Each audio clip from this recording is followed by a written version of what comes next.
Well, hello everybody, Jamie the Board Game Man, and I'm back again with another vintage game. We're going back to the year 1965.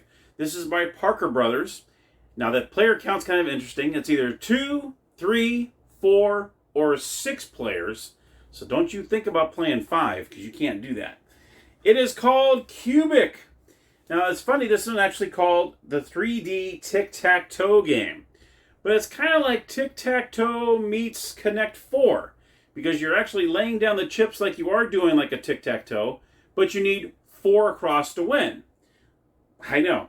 Let's head on over to the gamer's table, where I'm going to show you how to play this really cool vintage game, Qubic.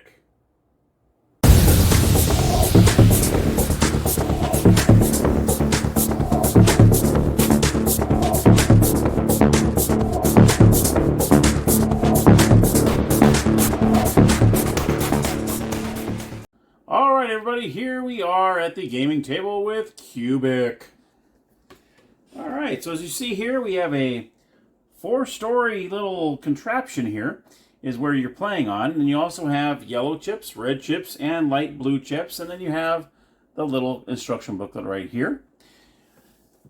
What you're trying to do in this game is you're trying to get 4 in a row, whether it's diagonally, horizontally, vertically, all that good stuff. And it doesn't all have to be on one dimension here. You can do it across the way in different rows and so on. I'll go ahead and show you what you can do here. This is for 2, 3, 4, or 6 players. Obviously, if you have 2 players, each player has a chip. 3 players, you have 3 right here. 4 players would be 2 teams of 2. And of course, the 6 players are 3 teams of 3. So what you'll do is one player will definitely put a chip somewhere in these 4 different rows here. And so on. Blue can go ahead and do something like this. And then red can try to do, something like this. And then blue can kind of maybe try to do something up along the lines like right here. And then red can go ahead and try to do something like this. And let's just say blue doesn't see what red's doing. And that right there would be 4 in a row. And then that person would win. Or what they can do is they can kind of go like this. Like the second one over in the second row, and then the third one over in the third row, and then put on the very bottom down here, that would also be a 4 in a row. They made a line on each section, and that would bring it across as well. I don't know how well you can see that, but that's actually 4 in a row there. And plus you can also do it this way here too, where you maybe could put one here, and then you could put one here, and then put one here on the bottom like so, and that would also be a straight line from one end to the other, and that would be also a 4 in a row. And that's pretty much all you're doing. You're taking turns, placing a chip on the board, trying to get 4 in a row. Either, or you can just simply do it on the same thing. You can do it simple on the same plane if you want, if you're able to pull that off. And then you can do something like that. But if you use all 4, then you need to use it as if you're doing a line across or a line diagonally. And also, one of the rules I thought was pretty funny when I was reading the rule booklet is if, let's just say, this player did 4 in a row just like this, and the blue player noticed it, but the red player did not. Let's just say, you have a bunch of chips on here, and red player didn't see that he did a Qubic, then on the blue's turn, he can go ahead and say, here's 4 in a row, and actually he would get credit for it, he or she, and that player would end up winning. So you got to really pay attention that if say you're the red player, you didn't realize you just did 4 in a row. And let's say we had a 3-player game and yellow was the 3rd player. Blue went ahead and did their turn, and yellow noticed, hey, red has 4 in a row here. They didn't notice it. Yellow can go ahead and claim it, show it, and they can win the game. So you really got to pay attention when you're putting your chips on the board that you're not missing a 4 in a row, because the next player can actually claim it and claim the victory. And that, my friends, is Qubic. So let's head on over to the game room, and I will give you my final thoughts. All right, so my final thoughts on Qubic. Well, you can tell it doesn't take much at all to set it up. Doesn't take long at all to explain how to play it. So it's probably one of my shorter videos I've done so far, just because it's that simple to learn, but it's a lot of fun to play. It's really bizarre.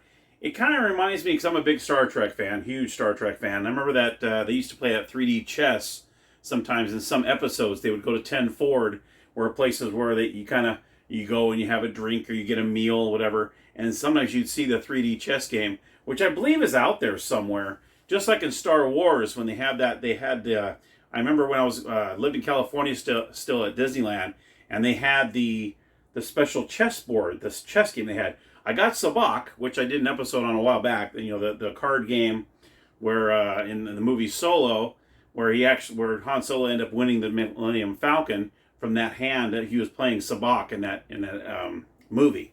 But I didn't get that 3D chess set. I didn't get that because it was really pricey. Even with when I had my annual passport there at Disney, it still was really pricey, and I really wanted to be able to get it and show it off. And I was like, oh, I just don't. And it's not something, because I'm not big on chess. I'm not a big chess fan at all.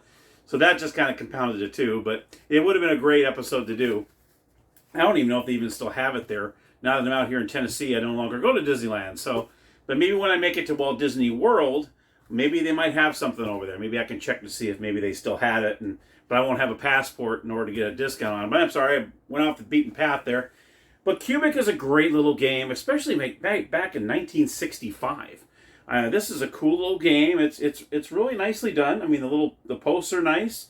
The little plastic, the different layers there are pretty good. The only bad thing is the chips are really, they can move around. So you got to make sure you don't bump into it or breathe on it because the chips will go. So you just got to make sure you got to be very careful, have a steady hand when you're putting a chip in, especially like on the second or third row.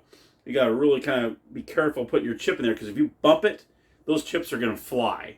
So I wish there were just a little bit like an indentation there where the chip would actually stay in there a little better. That would have been a little better. But you know what? Hey, this is back in 65. You're not really quite thinking about those kind of things yet. But definitely, I want to give this a thumbs up. And you know what? I'm going to keep this in my collection. It's not a very big box at all. It's not very big at all. And it's nice and compact in the box. I'm going to keep it. I'm not going to turn this into McKay's. I think I'm actually going to keep this. Just because it's unique. I like it's different. It's from 1965. So we're talking, well, almost 60 years old. In a couple years, it'll be 60 years old, this game. So that's really cool. So, and I just can't give up a game like that. Just can't do it. Especially a fun little game like this. So, and for kids, too. This is a great little game for kids, where you can kind of, get that three-dimensional thinking of trying to get it across, diagonally or across or whatever. I mean, it's really cool how you can kind of try to visualize it trying to be in a row. And I'd love to see kids trying to figure out, okay, now this goes here, this, trying to figure it out too. That'd be a lot of fun. So, but Qubic, see if you can get it. It's a fairly easy game to get. I think I actually found this at an estate sale back when I was doing a lot of estate sales when I was in California. I have yet to do one, at least today at this taping, I have yet to do an estate sale here in Knoxville. I cannot seem to find any estate sales that have any games. And a couple that they do have are your typical ones that I already have. They have like Scrabble, Seen It. The typical ones you see at every household. So I haven't really found a really good estate sale yet. But this one I think I found for a couple bucks. I did not look on eBay. I have no idea how much he's going on eBay. I can't imagine it being too much more than maybe $10 maybe. And then with shipping, maybe 15. I'm not sure. I really have no idea. But let me know if you have the game. Let me know if you love playing it, or maybe you just don't care for it. Maybe you found this in a estate sale or eBay or somewhere around those lines. Let me know. And that's the episode of Qubic. I hope you enjoyed the episode. If you did, please don't forget to give me that thumbs up. I thank you so much for each and one of your support. And as always, happy gaming.